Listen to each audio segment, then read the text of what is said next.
À la fête, j'ai renversé du vin sur le sol. Juste une petite éclaboussure, un accident. Mais papa s'en fichait. Sa main s'est abattue sur mon visage avant même que je puisse m'excuser. Je me suis effondré. Le sang a giclé sur le marbre et sa voix, plus forte que la musique, a fait trembler la pièce. Mauvaise fille. Dégage. Tout le monde s'est figé. Sauf mon frère. Il a détourné les regards. Je me suis relevé en tremblant. Ma joue me brûlait. Mon orgueil me brûlait encore plus. Je n'ai pas pleuré. Je n'ai pas crié. Je suis sorti, mes talons résonnant dans le couloir comme des coups de feu que personne n'entendrait. L'air de la nuit était glacial. Les vitres de ma voiture se sont embuées tandis que je conduisais en silence, la main tremblante sur le volant. Arrivé à la maison, j'ai jeté mes talons dans le couloir et j'ai regardé mon téléphone. 53 appels manqués, pas un seul d'inquiétude. Tous pour prendre de mes nouvelles. Et c'est à ce moment-là que j'ai compris que je n'avais plus rien à perdre. On dit que l'héritage est un cadeau. Dans ma famille, c'était une arme. Les Jordan étaient la royauté de Boston. Mon père, Martin Jordan, contrôlait la moitié du marché immobilier commercial de la ville et se comportait comme s'il possédait l'autre moitié. Mon frère, Cole, a suivi ses traces avec brio, intelligent, posé et discret quand il le fallait.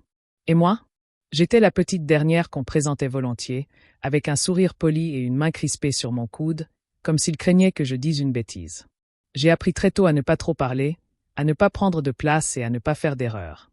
Ma mère est décédée quand j'avais 11 ans. Après cela, la maison est devenue glaciale. Mon père est devenu obsédé par l'idée de faire de Cole une figure publique et de contrôler tout ce que je faisais. Mes vêtements, mes études, mes paroles, tout était jugé à l'aune du nom Jordan. Je n'étais qu'un reflet. Et quand mon reflet ne lui plaisait pas, il le brisait. Malgré tout, j'ai essayé. J'ai gardé mon sang-froid, j'ai eu des notes correctes. J'ai obtenu mon diplôme au printemps dernier et j'ai trouvé un emploi tranquille dans une association qui aide les adolescents fugueurs. Rien d'extravagant, rien de scandaleux. Mais pour mon père, ce n'était pas un succès. C'était une faiblesse. « Tu as renoncé à une place en droit ?» m'avait-il dit en fronçant les sourcils devant ma lettre d'admission, comme si elle l'offensait. « Tu veux aider les gens ? Donne de l'argent. Ne gâche pas ta vie. » Alors, quand l'invitation au gala, la soirée annuelle de la Fondation Jordan, est arrivée, j'ai hésité. Je savais que je n'étais pas la bienvenue comme Cole. Je n'étais ni oratrice ni chargée de couper le ruban, mais je me suis quand même présentée, vêtue d'une robe noire que ma mère avait portée autrefois. Discreet, respectuous. Je voulais juste prouver que je pouvais être là sans faire de vagues. La demeure était bondée, lustre, argenterie étincelante, des gens dont le nom leur ouvrait des portes que le mien n'ouvrirait jamais. J'ai souri à ceux qui me regardaient à peine. J'ai servi du vin aux invités tandis que les serveurs s'affairaient. J'entendais le rire tonitruant de mon père de l'autre côté de la pièce et j'ai vu Cole hocher la tête à côté de lui, telle une ombre palpitante.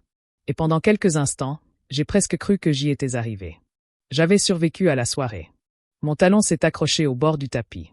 Le vin a débordé au ralenti, s'écrasant sur le sol en un large arc de cercle écarlate. J'ai eu le souffle coupé, le cœur lourd. Puis il s'est retourné. La gifle a fusé plus vite que la honte. Mais la vérité, c'est que la violence n'a pas commencé avec sa main. Elle a commencé des années plus tôt, avec la façon dont il parlait de moi quand il pensait que je ne l'écoutais pas. Chaque fois qu'il me traitait de faible, de fragile, de jetable, la gifle ne faisait que confirmer ses dires. Le claquement a résonné plus fort que la musique. Ma tête a basculé sur le côté et j'ai trébuché en arrière, un verre de vin se brisant sous mes talons, l'équilibre rompu. J'ai senti le goût du sang avant même de réaliser que je saignais. Ma lèvre s'était fendue contre mes dents. Un filet de sang chaud a coulé le long de mon menton sur le marbre blanc. Un instant, le silence s'est fait. Tous les regards étaient rivés sur moi. Certains écarquillés de stupeur. D'autres plissés par la curiosité. Personne n'a bougé. Personne n'a dit un mot. Puis sa voix a déchiré le silence comme un couteau. Petite bonne à rien. Sors d'ici. Il ne l'a pas crié comme un père. Il l'a crié comme un PDG donnant un coup de pied à un poids mort. Comme s'il avait envie de le dire depuis des années et qu'il lui fallait juste le bon moment. La salle n'a pas retenu son souffle. Elle n'a pas protesté. Elle a absorbé la violence comme si elle l'avait déjà vue. Mon orgueil s'est fendu comme une côte, mais je n'ai pas cédé. Je me suis tourné vers Cole. Il se tenait de l'autre côté de la pièce, figé, un verre de whisky à la main, le même que papa lui avait tendu plus tôt avec une tape fière sur l'épaule. Il m'a regardé. Puis il a détourné le regard.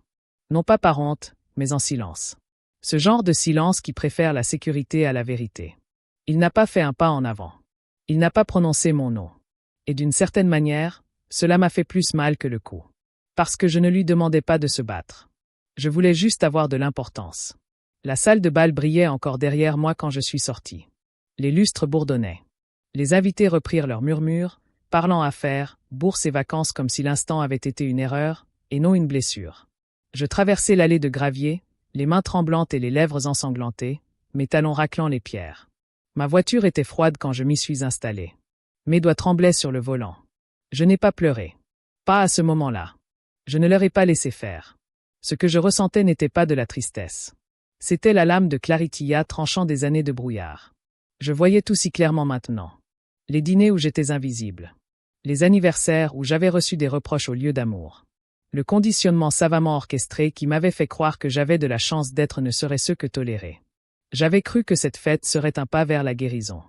Au lieu de cela, ce fut le coup de grâce. Je rentrai chez moi en silence, la neige tombant comme des cendres dehors. J'entendais encore sa voix dans ma tête. Gamine inutile, comme s'il l'avait gravée au fond de ma tête. Je pressai mes doigts contre mes lèvres et grimaçai. Le sang avait séché, mais la douleur était toujours là. En entrant dans mon appartement, j'ai jeté mon manteau sur le fauteuil, enlevé mes talons et allumé la lumière. Mon téléphone s'est illuminé instantanément. 53 appels manqués. De papa, de Cole, de l'assistante familiale, de la succession de Jordan. Pas un seul ne demandait « Ça va ?» Pas un seul. « Tu es bien rentré ?» Assise au bord du lit, je fixais l'écran, car je savais que ces appels n'étaient pas motivés par l'inquiétude. Ils étaient une question de contrôle. Je n'ai répondu à aucun. Pas tout de suite.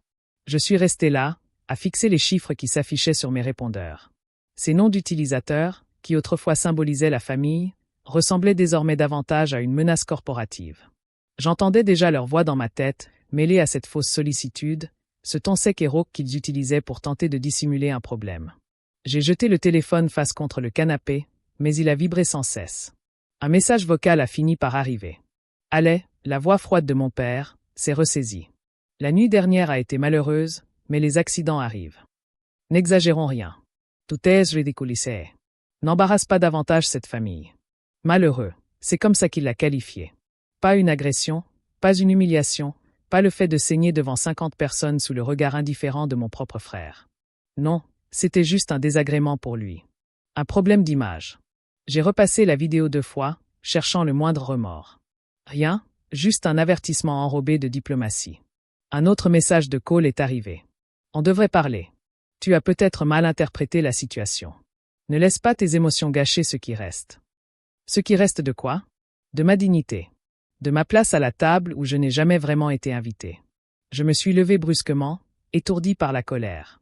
Mon reflet s'est figé dans le couloir, ma lèvre supérieure tuméfiée, mon mascara coulé par le vent et la sueur. J'étais comme un fantôme. Puis j'ai vu autre chose. Caché derrière une lampe poussiéreuse sur mon étagère, enfoui sous des années de souvenirs refoulés, se trouvait un petit carnet à spirale, à la couverture verte délavée. Je l'ai décroché d'une main tremblante et l'ai ouvert. Mon vieux journal de lycée. Mais il n'était pas rempli de rêves ni de coups de foudre. Non, c'était un témoignage.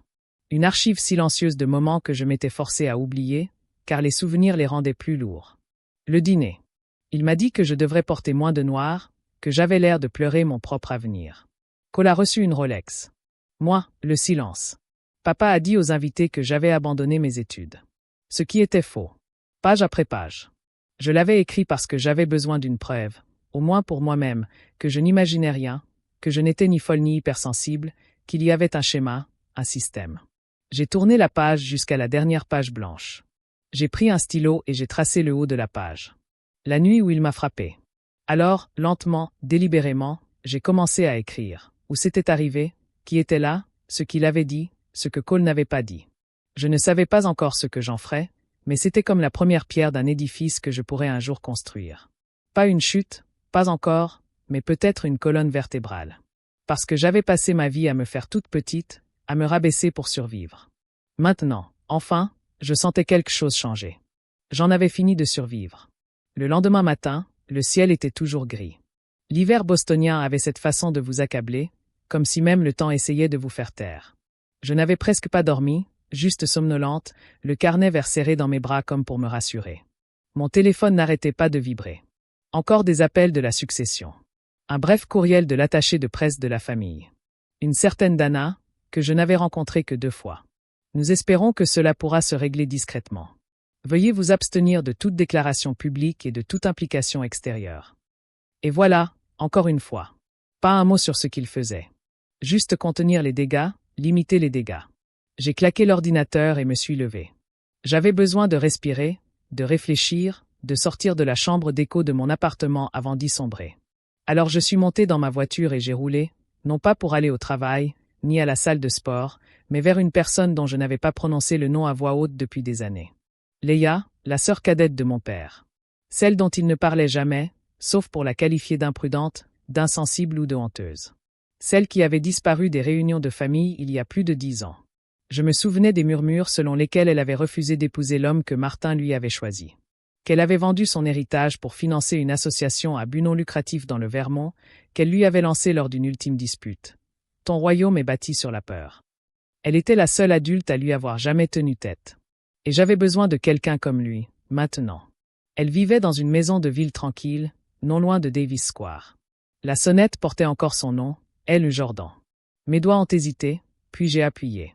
Un long silence, puis une voix. « Salut, c'est Allais, dis-je, la voix brisée. »« Je ne sais pas si tu montes, » répondit-elle en ouvrant la porte sans un mot de plus.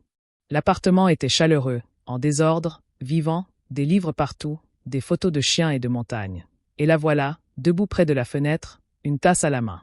Ses boucles rousses, désormais parsemées de mèches argentées, étaient toujours là. Son regard était toujours aussi perçant. Elle avait toujours cette même force de caractère. « Je t'attendais » dit-elle simplement. Je me suis effondré. Je lui ai tout raconté, les coups, le silence, les messages vocaux, la pression pour que je me taise. Elle n'a pas bronché, pas cligné des yeux. Quand j'ai eu fini, elle m'a servi du thé et a dit « Tu sais, ton père m'a frappé aussi. » Pas avec ses mains, mais avec ses mots, à répétition, en public, jusqu'à ce que je finisse par le croire. Je l'ai fixé du regard. « Qu'as-tu fait ?» Elle a souri. Je suis sorti. Et puis j'ai construit une vie si solide qu'il ne pourrait pas la détruire d'un seul. Mout. Nous sommes restés assises là, en silence, pendant un moment. Puis elle ajouta, « Ils veulent ton silence, allez, parce que ta voix est la seule chose qu'ils ne peuvent pas contrôler. » Et c'est là que j'ai compris que je n'étais pas venue ici pour fuir. J'étais venue ici pour commencer. Leia m'a fait une place dans la chambre d'amis. Ce n'était rien d'extraordinaire, juste un lit simple, une bibliothèque de travers et une vue sur la ruelle, mais c'était le premier endroit où je me sentais en sécurité depuis des jours. Elle ne m'a pas demandé de m'expliquer à nouveau. Elle m'a juste laissé avec une couverture et une simple phrase. « On commence demain. » Je n'ai pas demandé ce que cela signifiait. J'ai juste hoché la tête. Le lendemain matin, le plan a commencé avec un café et une imprimante qui se bloquaient une page sur 3. Leia a sorti des dossiers d'un classeur étiqueté, Jordan Martin Légal. À l'intérieur, il y avait des emails, des lettres, d'anciens rapports financiers, tous datés d'il y a des années, mais tous dressaient le même tableau. Un homme obsédé par le pouvoir, les menaces et le silence. Il a déjà fait ça, dit-elle en feuilletant un document. À moi, à d'anciens employés, à au moins un ancien associé qui a mystérieusement conclu un accord avant le procès. Elle leva les yeux. Tu crois que ton lobe d'oreille était personnel? C'était un schéma récurrent. Yotavala et ma salive. Mon téléphone vibrait à nouveau, 97 appels manqués. Le dernier message était bref. Dernier avertissement. Laisse tomber ou tu en subiras les conséquences. MJ. Mon propre père se considérait désormais comme une marque. Pas même Martin.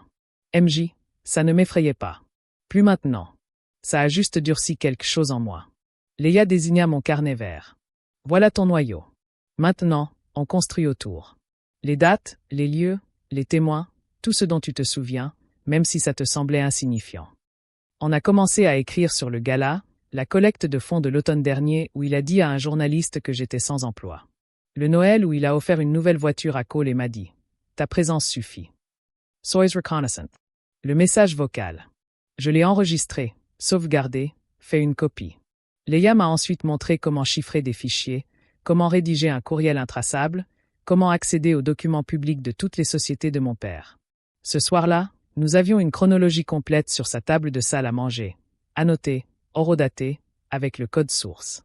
Puis elle a tendu son ordinateur portable vers moi. « Tu devrais voir ça », a-t-elle dit. C'était un tableur issu d'une fuite. Des transferts de propriété. L'un d'eux a attiré mon attention.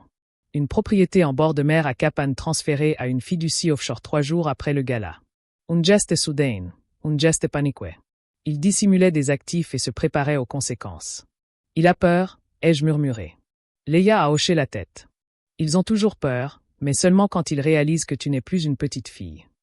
Ce soir-là, je suis resté dans le couloir, devant la chambre d'amis, à fixer une photo encadrée d'elle adolescente, plus jeune, plus douce, mais avec encore cette lueur de rébellion. Je me suis demandé si j'en étais capable. Puis j'ai regardé mon reflet dans le miroir du couloir.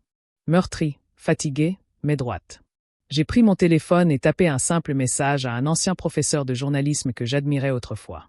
Que sais-tu de la publication d'une vérité qu'ils ne veulent pas entendre? Envoyé. L'invitation est arrivée sous forme de courriel. Objet, parlons-en de la part de Cole. Pas de mon père. C'était formulé avec le professionnalisme habituel de Jordan. Professionnel, détaché, ferme. Rencontrons-nous. Papa veut mettre les choses au clair. Juste nous trois. Pas de drame, pas de médias. Peut-on arranger ça?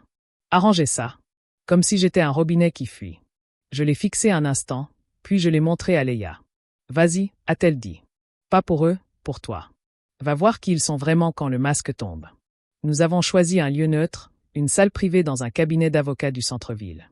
Pas de serveur, pas de caméra, juste 4 murs, des néons et un silence pesant. Je suis arrivé la première. Cole est arrivé ensuite, vêtu d'un manteau bleu marine qui coûtait probablement plus cher que mon salaire mensuel. Il a hoché la tête sans me regarder.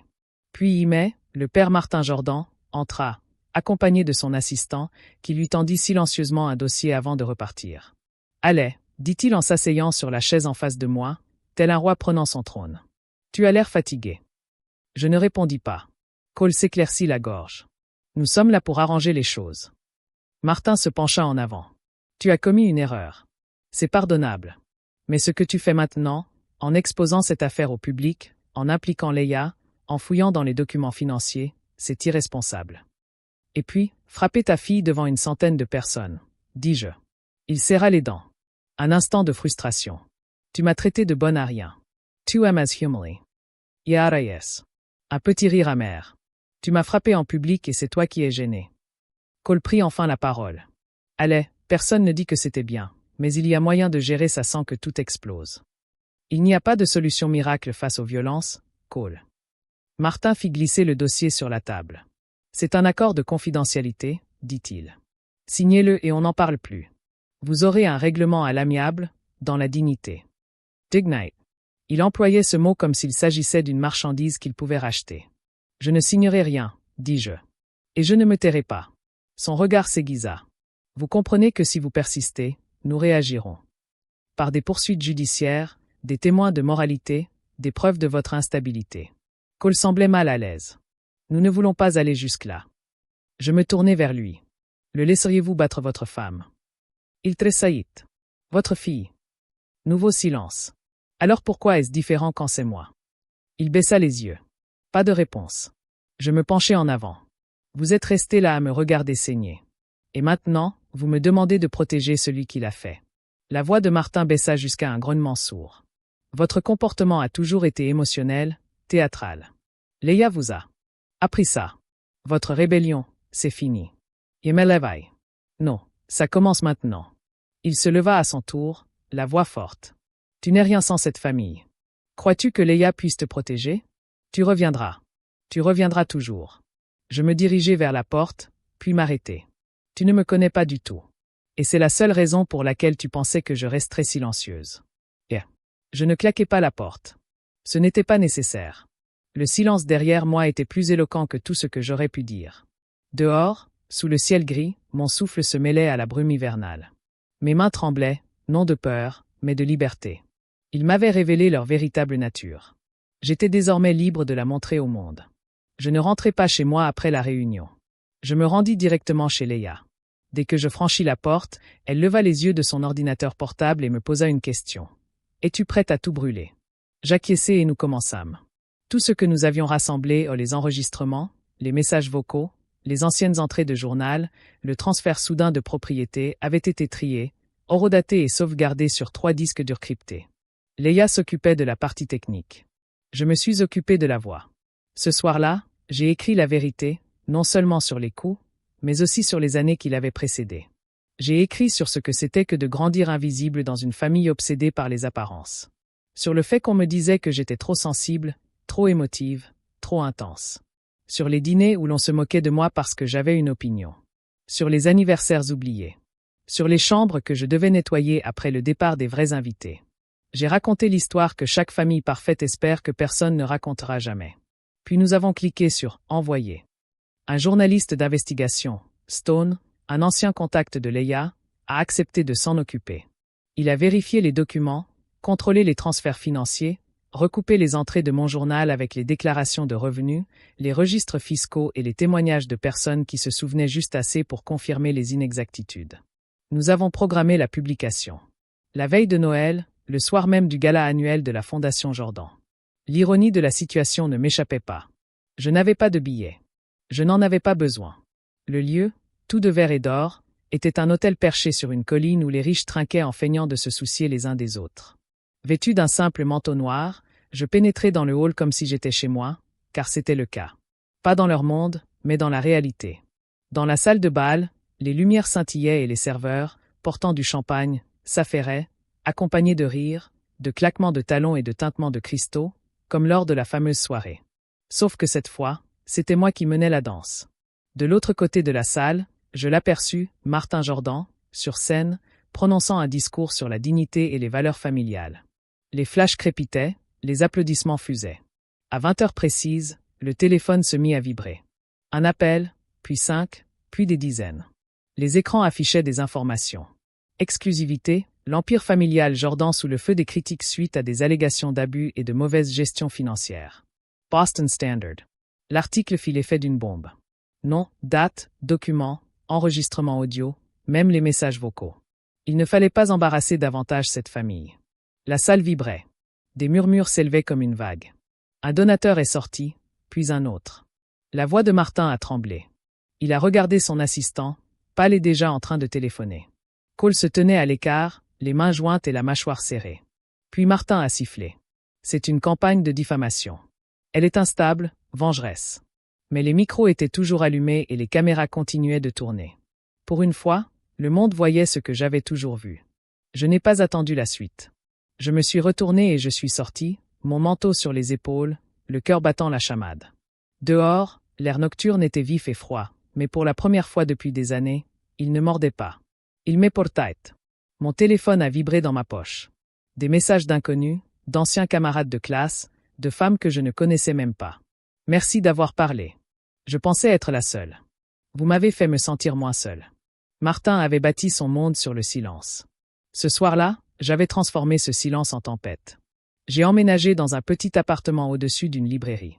3 semaines plus tard, une chambre, des murs de briques, pas de sol en marbre, pas de lustres importés, juste l'odeur des vieux livres et le bruit du vent qui s'engouffrait contre les fenêtres. Rien à voir avec le domaine des Jordan, et c'était tout ce dont j'avais besoin. Pour la première fois de ma vie, j'ai choisi l'emplacement de mes meubles. J'ai choisi les couleurs des murs. J'ai choisi le silence, non pas celui que le pouvoir m'impose, mais celui qui évoque la paix. L'actualité s'est précipitée. En quelques jours, Martin faisait l'objet d'une enquête pour malversation financière. Les sponsors se sont retirés. Les membres du conseil d'administration ont démissionné. Cole s'est tu. Il m'a envoyé un courriel. J'espère que vous trouverez ce que vous cherchez. Je n'ai pas répondu. Leia me rendait visite tous les dimanches. Elle apportait du thé, des livres et des histoires qui me faisaient rire aux éclats. Un matin, j'ai ouvert une enveloppe sans adresse d'expéditeur. À l'intérieur, un mot écrit d'une écriture pointue et inconnue. Tu as détruit la famille. Rota espere que tu en es faillie. J'ai plié le papier lentement et je l'ai jeté à la poubelle. Parce que je n'étais pas fière, j'étais libre. J'ai commencé à faire du bénévolat dans un centre pour femmes en centre-ville. J'animais des ateliers d'écriture, aidant les survivantes à écrire leur histoire, non pas pour les tribunaux, mais pour guérir. L'une d'elles m'a demandé « Comment as-tu su que le moment était venu de parler ?» Et je lui ai répondu quand le silence a commencé à ressembler davantage à leur voix qu'à la mienne. Ce soir-là, assise près de ma fenêtre, les genoux repliés contre ma poitrine, je regardais la silhouette de Boston se dessiner et se cacher dans le brouillard. En contrebas, la vie continuait. Les gens se dépêchaient d'aller dîner. Des rires résonnaient entre les immeubles. J'ai siroté mon thé et j'ai pris mon vieux carnet. La première page disait encore « La nuit où il m'a frappé ». Mais la dernière page était blanche. Je l'ai ouverte et j'ai écrit. C'est la première nuit où je n'ai pas l'impression d'avoir à me justifier auprès de qui que ce soit. Puis j'ai refermé le carnet, non pas pour oublier, mais pour aller de l'avant, parce que je n'étais plus sa fille sans valeur. Je ne l'avais jamais été.